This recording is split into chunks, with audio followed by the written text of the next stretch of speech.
तो semiconductor physics topic जब हम करेंगे तो मेन हमारा जो फोकस रहेगा वो रहेगा types of material. Types of material के अलावा हम थोड़ा सा डिटेल में पढ़ेंगे कंडक्टर, इंसुलेटर और सेमीकंडक्टर। वैसे तो there are many types of material, जैसे कि मैग्नेटिक मटेरियल, डाइलेक्ट्रिक मटेरियल। तो डिटेल में हम इन तीनों को ही पढ़ेंगे, कंडक्टर, इंसुलेटर और semiconductor.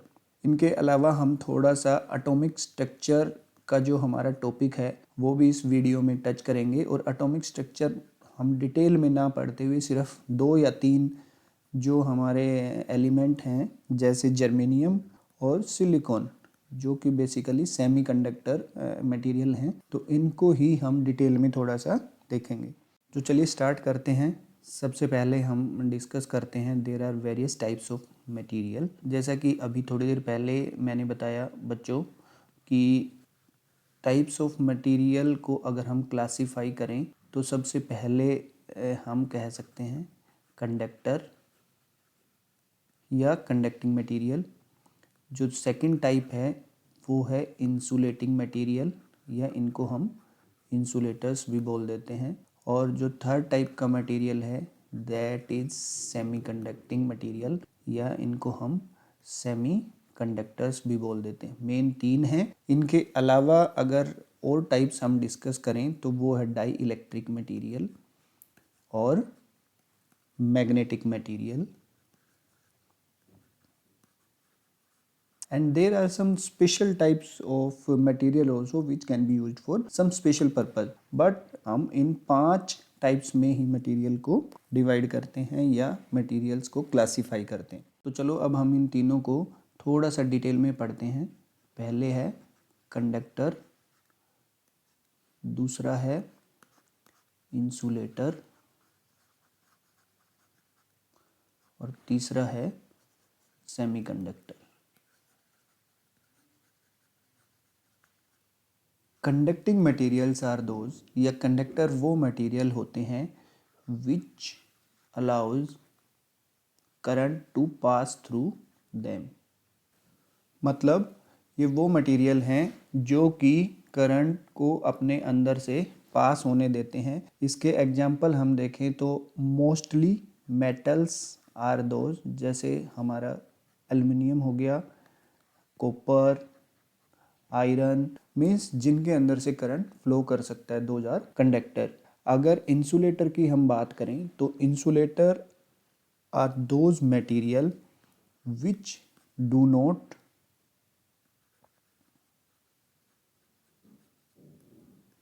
Material which do not allow current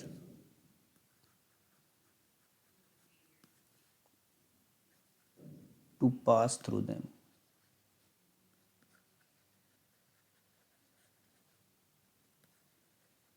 means वो सारे मटेरियल जिनके अंदर से करंट फ्लो नहीं हो सकता उनको हम बोलते हैं इंसुलेटर। इसके अगर एग्जाम्पल की हम बात करें तो एग्जाम्पल हमें पता है कि जो लकड़ी है वुड, उसके अंदर से करंट फ्लो नहीं हो सकता। देन प्लास्टिक के अंदर से भी करंट फ्लो नहीं हो सकता। तो इस तरह के जो भी मटेरियल हैं उनको हम इंसुलेटर्स बोलते हैं। तीसरे टाइप के जो मटेरियल्स हैं वो हैं सेमीकंडक्टर्स, जो कि इंसुलेटर और कंडक्टर के बीच की प्रॉपर्टीज शो करता है। नॉर्मल कंडीशंस में यह मोस्टली इंसुलेटर का काम करता है, बट ऑन एक्साइटेशन या on addition of some impurities it can act as conductor. तो दोनों के बीच की जब प्रॉपर्टी शो कर रहा है इसीलिए हम इसको सेमीकंडक्टर बोलते हैं। जैसा कि मैंने आपको बताया कि कंडक्टर्स हैं उनके थ्रू करंट पास कर सकता है। इसका मतलब क्या हुआ कि there resistance is very less, और कंडक्टर का जो रेजिस्टेंस है वो कम होने की वजह से जो उसकी रेजिस्टिविटी की रेंज है दैट इज 10⁻⁻⁶ टू 10⁻⁻2, और रजिस्टिविटी की जो यूनिट है दैट इज़ ओम पर मीटर क्यूब। ये रेजिस्टिविटी की यूनिट है, ये रेजिस्टिविटी की रेंज है फॉर कंडक्टर्स। इसका मतलब जो रेजिस्टिविटी है कंडक्टर्स के लिए वो माइक्रो में या यू कैन से मिली, जो रेजिस्टेंस है वो काफ़ी कम होता है। इंसुलेटर्स के केस में जो रेजिस्टेंस है that is very very high. अगर रेजिस्टेंस वेरी वेरी हाई होगा तभी तो वो अपने थ्रू करंट को पास नहीं होने देंगे ना। ये चीज़ समझने की है कि resistance and conductance are opposite to each other. अगर रेजिस्टेंस ज़्यादा होगा तो कंडक्टेंस कम होगा, अगर रेजिस्टेंस कम होगा तो कंडक्टेंस ज़्यादा होगा। तो इंसुलेटर के केस में रेजिस्टेंस बहुत हाई होता है। तो स्टूडेंट्स अगर एटम की बात करें तो जो सेंट्रल पार्ट है किसी भी एटम का दैट इज़ कॉल्ड, उसको हम बोलते हैं न्यूक्लियस, राइट। अब इस न्यूक्लियस में क्या क्या प्रेजेंट रहते हैं? इस न्यूक्लियस में प्रोटॉन्स प्रेजेंट रहते हैं जिन पर पॉजिटिव चार्ज होता है और न्यूट्रॉन्स प्रेजेंट रहते हैं। न्यूक्लियस के बाहर का जो रीजन है that is called extra nucleus. और एक्स्ट्रा न्यूक्लियस कुछ नहीं है, वो सेल्स के फॉर्म में वहाँ पर ऑर्बिट्स हैं, जैसे this is orbit, this is orbit, this is orbit. तो यहाँ पर जो इलेक्ट्रॉन्स हैं इन ऑर्बिट में, ई इसके ऊपर नेगेटिव चार्ज, ऐसे हम शो करते हैं इलेक्ट्रॉन को, ई नेगेटिव चार्ज। प्रोटॉन पे पॉजिटिव चार्ज होता है, राइट, और जो न्यूट्रॉन होता है उस पर कोई चार्ज नहीं होता है। तो जो इलेक्ट्रॉन्स हैं वो इस न्यूक्लियस के चारों तरफ रोटेट करते रहते हैं। कितने इलेक्ट्रॉन इस ऑर्बिट में प्रेजेंट रहेंगे इसका भी एक फॉर्मूला है, और वो फॉर्मूला है 2n square. Number of electrons in any orbit is given by 2n square. तो जो फर्स्ट ऑर्बिट है, अब हम यहाँ पर लिख भी लेते हैं कि जो फर्स्ट ऑर्बिट है उसके लिए n की वैल्यू 1 है, तो 2 इंटू 1 ये कितना हो गया, 2 इलेक्ट्रॉन। जो सेकंड ऑर्बिट है उसके लिए n की वैल्यू 2 है, तो अगर इस फॉर्मूला में हम रखेंगे तो 2 इंटू 2 का स्क्वायर दैट इज 8। और थर्ड ऑर्बिट की अगर मैं बात करूं तो थर्ड ऑर्बिट में अगर फॉर्मूला में n की जगह हम 3 रखते हैं तो 3 का square that is comes to 18। So first orbit में 2 इलेक्ट्रॉन्स, सेकंड ऑर्बिट में 8 इलेक्ट्रॉन्स एंड थर्ड ऑर्बिट में 18 इलेक्ट्रॉन्स। इसी तरीके से नंबर ऑफ n, जितना ऑर्बिट का नंबर है और n के अकॉर्डिंग वो बढ़ते हुए चले जाएंगे। तो स्टूडेंट्स चलिए हम एक एक एग्जाम्पल लेते हैं कंडक्टर का, इंसुलेटर का और सेमीकंडक्टर एलिमेंट्स का। उनका एटॉमिक नंबर हम चेक कर लेते हैं। जैसा कि मैं आपको थोड़ा यहाँ पर बता देता हूँ कि जो कॉपर है, कॉपर को हम एक कंडक्टर मानते हैं। इसका जो सिंबल है वो Cu होता है, राइट, और इसका एटॉमिक नंबर होता है 29। मीन्स जो प्रोटॉन होंगे इसमें वो भी 29 होंगे, जो इलेक्ट्रॉन होंगे वो भी 29 होंगे, और जो न्यूट्रॉन होंगे वो भी 29 होंगे।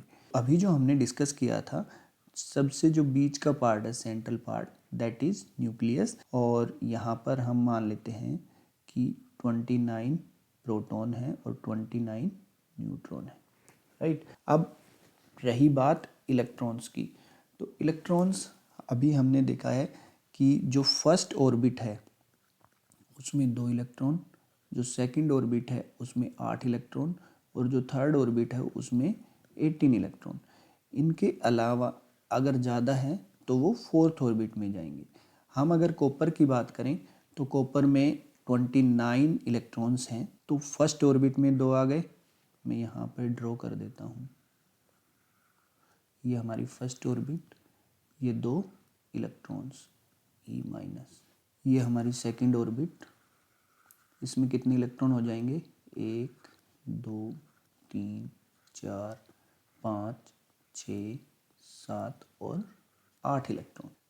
थर्ड ऑर्बिट, थर्ड ऑर्बिट जो है हमारी, इसमें 18 इलेक्ट्रॉन्स आ जाएंगे। तो अगर हम तीनों ऑर्बिट की बात करें तो ये हो गया टोटल 28 इलेक्ट्रॉन्स हमारे यहाँ तक आ चुके हैं। तो फोर्थ जो ऑर्बिट है, देखो आप ध्यान से, जो फोर्थ ऑर्बिट होगा उसमें कितने इलेक्ट्रॉन होंगे, उसमें सिर्फ एक इलेक्ट्रॉन होगा। ये लूजली बॉन्डेड है इसके साथ, पूरे एटम के साथ, और ये easily it can left the orbit, ये उस ऑर्बिट को इजीली छोड़ सकता है। और जो लास्ट ऑर्बिट में जितने भी इलेक्ट्रॉन्स होते हैं ना, उनको हम बोलते हैं वैलेंस इलेक्ट्रॉन्स, है ना। तो valence electrons are the electrons present in outermost orbit. Outermost orbit में जितने भी इलेक्ट्रॉन्स होते हैं उनको हम वैलेंस इलेक्ट्रॉन्स कहते हैं। तो यहाँ पर हमने देखा कि जो मेटल्स थे उनके केस में एक या दो वैलेंस इलेक्ट्रॉन होते हैं, वो लूजली अटैच्ड होते हैं और वो इजीली इस ऑर्बिट को छोड़ सकते हैं, इसलिए वहाँ पर कंडक्शन आसान होता है। चलिए सेमीकंडक्टर का केस देख लेते हैं कि सेमीकंडक्टर के केस में क्या होता है। तो सेमीकंडक्टर के केस में हम एग्जांपल ले लेते हैं सिलिकॉन का। सिलिकॉन का एटॉमिक नंबर जो होता है वो 14 होता है, राइट। तो जैसा हमने डिस्कस किया था कि फर्स्ट ऑर्बिट में 2 होंगे, सेकंड ऑर्बिट में कितने होंगे 8, और थर्ड ऑर्बिट में कितने बच गए हमारे पास 4। तो सिलिकॉन का अगर हम एटॉमिक स्ट्रक्चर देखते हैं, दिस इज न्यूक्लियस, यहाँ पर 14 प्रोटॉन होंगे एंड 14 न्यूट्रॉन्स न्यूक्लियस के अंदर होंगे। अब अगर इलेक्ट्रॉन्स की बात करें तो अगेन इलेक्ट्रॉन्स कहाँ पर प्रेजेंट होंगे, ऑर्बिट्स, किसके चारों तरफ, न्यूक्लियस। फर्स्ट ऑर्बिट में आ गए 2, सेकंड ऑर्बिट में सिलिकॉन के हो गए 8 इलेक्ट्रॉन्स, 1 2 3 4 5 6 7 एंड 8 इलेक्ट्रॉन्स। एंड जो थर्ड ऑर्बिट है उसमें हो गए 4 इलेक्ट्रॉन्स। तो आपने कंडक्टर्स के केस में देखा था कि देर आर 1 और 2 electrons in the outermost shell, और you can say orbit, and the valence electrons in case of conductors are comparatively loosely bonded, but in case of semiconductor आप देख रहे हैं कि यहाँ पर वैलेंस इलेक्ट्रॉन कितने हैं, 4। तो number of valence electrons is equal to 4। अब यहाँ पर इतना आसान नहीं होगा कि ये चारों जो हमारे इलेक्ट्रॉन हैं इनको रिमूव कर सको, बट इतना मुश्किल भी नहीं है कि इनमें कंडक्शन किया ही नहीं जा सकता। हाँ, बिल्कुल कम इलेक्ट्रिक पोटेंशियल से तो डेफिनेटली ये इलेक्ट्रॉन रिमूव नहीं किए जा सकते या कंडक्शन स्टार्ट नहीं कर सकते, बट अगर इलेक्ट्रिक पोटेंशियल का लेवल थोड़ा सा हाई है then conduction can be started, या फिर दूसरा तरीका है इनमें इम्प्योरिटी मिला के। नेक्स्ट हम एग्जांपल ले लेते हैं किसी भी इंसुलेटिंग मटेरियल का, सपोज नाइट्रोजन। नाइट्रोजन का जो एटॉमिक नंबर है वो 7 है। यह एक इंसुलेटिंग मटेरियल है but in form of gas, insulating gas, right. तो जैसा कि हमने पीछे सभी एलिमेंट्स के बारे में हम डिस्कस कर रहे थे कि बीच वाला पार्ट जो होता है किसी भी एटम का, दैट इज न्यूक्लियस, और न्यूक्लियस है तो यहाँ पर 7 प्रोटॉन हो गए और 7 ही न्यूट्रॉन हो गए।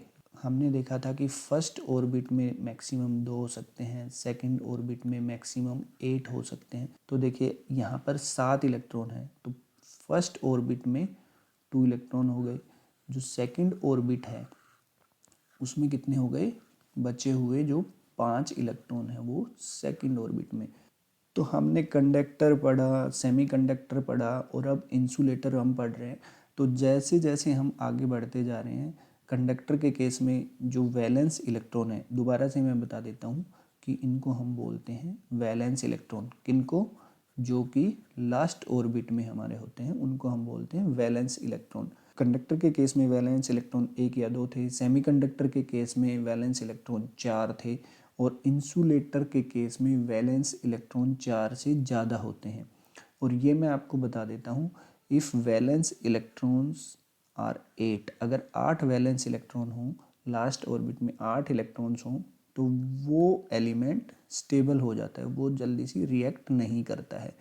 तो हर एलिमेंट चाहता है, हर एटम चाहता है कि अपने आप को स्टेबल करना, राइट। तो जब वैलेंस इलेक्ट्रॉन 4 से ज़्यादा है तो ये लूजली बॉन्डेड भी नहीं होंगे और इनको रिमूव करना भी बहुत मुश्किल होगा। चाहे कितनी ही हाई पोटेंशियल आप अप्लाई कर दें, इनको रिमूव करना मुश्किल होता है। That's why they do not allow the current to flow through them, और वो इंसुलेटर होते हैं। अब जो एक पॉइंट मैंने बीच में डिस्कस किया कि जब वैलेंस इलेक्ट्रॉन 8 हो जाते हैं तो वो एटम स्टेबल हो जाता है।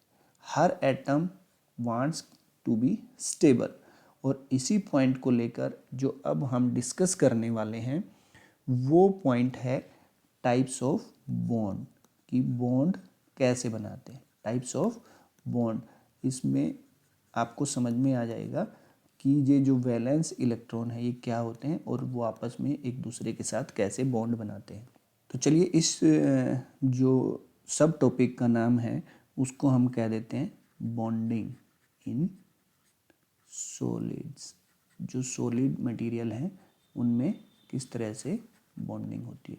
यहाँ पर सिंपल हम एग्जांपल लेंगे Na और Cl।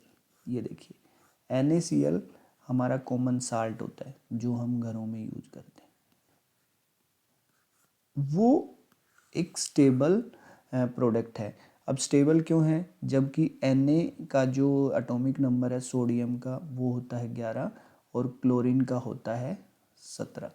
तो हम इनका एटॉमिक स्ट्रक्चर देखें तो देखिए सोडियम की अगर हम बात करें तो इसमें 2 + 8 + 1 इस तरह से first orbit, second orbit, third orbit. Same अगर हम क्लोरीन की हम बात करें 17 तो वहाँ पर हो गए 2 + 8 10 और बचे हुए 7 इलेक्ट्रॉन्स इन थर्ड ऑर्बिट।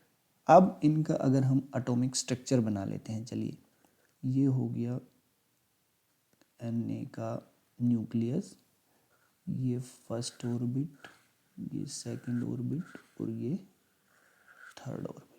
यहाँ पर एक इलेक्ट्रॉन है, किसके केस में, सोडियम के केस। सेम ऐसे ही ये क्लोरीन है, क्लोरीन की फर्स्ट ऑर्बिट, सेकंड ऑर्बिट और थर्ड ऑर्बिट, ये हमारा न्यूक्लियस है। तो जो थर्ड ऑर्बिट है मैं सिर्फ उन्हीं में दिखा रहा हूँ कि देयर आर 7 इलेक्ट्रॉन्स। अब देखिए इससे पहले मैं ये बताऊं कि जो सोडियम की आउटर मोस्ट ऑर्बिट है उसके जो पहले वाली ऑर्बिट है उसमें पूरे 8 इलेक्ट्रॉन्स है, 1 2 3 4 5 6 7 और 8। अगर किसी भी एटम की वैलेंस सी मीन्स जो वैलेंस इलेक्ट्रॉन्स है ना, देखिए केमिस्ट्री का टॉपिक है तो इतना ज़्यादा हम इसमें अंदर तक डिटेल में पढ़ेंगे नहीं, बट फिर भी हमें ये आइडिया होना चाहिए कि जो वैलेंस इलेक्ट्रॉन्स हैं ये अगर 8 होंगे तो वो एटम स्टेबल हो जाएगा, और हर एटम चाहता है अपने आप को स्टेबल करना। तो यहाँ पर क्लोरीन के पास 7 हैं और सोडियम के पास 1 है, बट इसकी जो जो वैलेंस ऑर्बिट है उससे पहले वाली ऑर्बिट में 8 इलेक्ट्रॉन है। तो ये क्या करेगा, it will give 1 electron to this. जब ये 1 इलेक्ट्रॉन इस पे आ जाएगा तो यहाँ पर क्योंकि एक नेगेटिव चार्ज कम हो गया तो ये बन जाएगा सोडियम आयन, और यहाँ पर जो क्लोरीन है उसके पास एक इलेक्ट्रॉन एक्स्ट्रा आ गया तो यहाँ पर आ जाएगा नेगेटिव चार्ज, ये सोडियम आयन और ये क्लोरीन आयन। इस तरह की जो बॉन्डिंग होती है जिसमें transfer of electrons takes place उसको बोलते हैं आयनिक बॉन्ड्स, राइट। उनको हम क्या बोलते हैं, आयनिक बॉन्ड्स। अब दूसरे टाइप की बॉन्डिंग हम और देख लेते हैं सॉलिड्स में जो बेसिकली हमें मिल जाती है, वो है कोवलेंट बॉन्ड्स। कोवलेंट बॉन्ड्स क्या होते हैं, इनमें ट्रांसफर ऑफ इलेक्ट्रॉन नहीं होता, ट्रांसफर ऑफ इलेक्ट्रॉन्स एक एटम से दूसरे एटम पर नहीं होता। तो इसमें होता क्या है, इसमें 2 एटम इलेक्ट्रॉन्स को शेयर करते हैं, और जहाँ शेयरिंग होती है वहाँ कोवलेंट बॉन्ड होता है। तो कोवलेंट बॉन्ड के लिए हम एग्जांपल ले लेते हैं O2 का। O2 क्या है? ये ऑक्सीजन का मॉलिक्यूल है और ऑक्सीजन का एटॉमिक नंबर होता है 8। Atomic number of oxygen is 8। यहाँ पर मैं लिख देता हूँ 8। तो ऑक्सीजन का जो मॉलिक्यूल है दैट इज स्टेबल। अगर स्टेबल है तो इसका मतलब है कि उसकी जो वैलेंस इलेक्ट्रॉन्स हैं वो 8 होंगे दोनों एटम्स के। कितने कितने होंगे? 8 होंगे दोनों एटम्स के। मैं दोबारा से आपको रिपीट कर देता हूँ। तो दोनों एटम्स के 8 वैलेंस इलेक्ट्रॉन कैसे हुए? सपोज एक ऑक्सीजन का एटम ये है, दूसरा ऑक्सीजन का एटम ये है। जब इसका एटॉमिक नंबर 8 है तो डेफिनेटली इसके जो वैलेंस इलेक्ट्रॉन होंगे वो कितने होंगे? वो 6 होंगे। इस वाले ऑक्सीजन के वैलेंस इलेक्ट्रॉन में यहाँ पर ड्रॉ कर देता हूँ। सपोज दिस और दिस। इस वाले ऑक्सीजन के वैलेंस इलेक्ट्रॉन में यहाँ ड्रॉ कर देता हूँ। वैलेंस इलेक्ट्रॉन मैंने 6 क्यों ड्रॉ किए हैं? क्योंकि इसकी फर्स्ट सेल ऑर्बिट में 2 इलेक्ट्रॉन और सेकंड ऑर्बिट में 6 इलेक्ट्रॉन। तो ये वाले जो हैं ये वैलेंस इलेक्ट्रॉन्स हैं। अब देखिए यहाँ पर एक ऑक्सीजन का एटम ये हो गया, एक ऑक्सीजन का एटम ये हो गया। तो ये जब बॉन्डिंग होगी इन दोनों के बीच में, ये भी स्टेबल होना चाह रहा है, ये भी स्टेबल होना चाह रहा है। तो बॉन्डिंग किस तरीके से करेंगे? ये क्योंकि देखिए बराबर बराबर है तो क्या होता है कि नॉर्मली ऐसे केस में ट्रांसफ़र नहीं कर सकता इलेक्ट्रॉन। तो यहाँ पर क्या करेंगे? ये वाला एटम और ये वाला एटम ये इन 4 को शेयर कर लेगा। तो अगर इस केस में देखें हम पहले वाले एटम के केस में देखो जब इन्होंने ये 2 इलेक्ट्रॉन शेयर कर ली इससे तो टोटल हो गए 8 और इस वाले एटम के लिए भी हो गए 8 इलेक्ट्रॉन्स। तो दोनों एटम्स के पास वैलेंस इलेक्ट्रॉन 8 हो गए। 8 + 8, इसके भी अलग से 8, इसके भी अलग से 8 और ये करके ये जो मॉलिक्यूल बना O2 का ये एक स्टेबल मॉलिक्यूल है।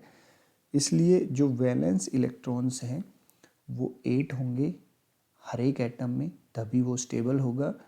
और अब यहाँ पर जो ये बॉन्ड बनाए हैं इन दोनों ने, किन्होंने? एक इस ये वाले एटम ने और एक ये वाले एटम ने। तो ये जो इस तरह की बॉन्डिंग है, एक बॉन्ड ये बन गया और एक बॉन्ड ये बन गया। तो अब देखिए कोवलेंट बॉन्ड भी सिंगल हो सकते हैं या डबल कोवलेंट बॉन्ड हो सकते हैं या ट्रिपल कोवलेंट बॉन्ड हो सकते हैं।